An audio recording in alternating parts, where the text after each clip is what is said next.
Welcome to the Rim Break Rodeo. We hope this video helps. In this video, I will explain how to play Ao Oni 2.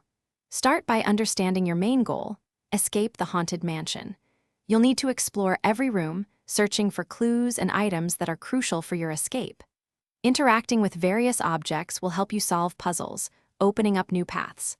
Always stay alert for the Oni.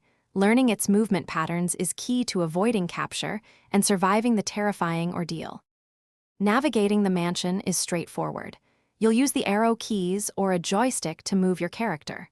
To interact with objects, like doors or items, simply press the action button, usually Z or Enter. Remember to open your inventory to manage and use the items you collect.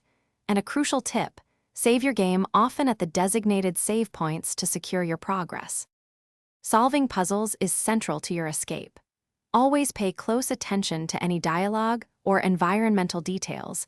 They often contain vital hints. You might need to combine items in your inventory to create new tools or solutions. Keep a mental note of any key codes or sequences you find.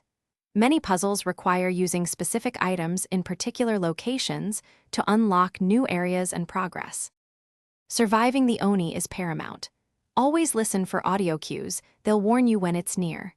When spotted, run and hide in designated spots, like closets or behind furniture. Closing doors behind you can buy you precious seconds. Remember, some areas are safe zones where the Oni cannot enter, offering a brief moment of respite from the relentless chase. Thanks for watching. Consider subscribing if we helped you.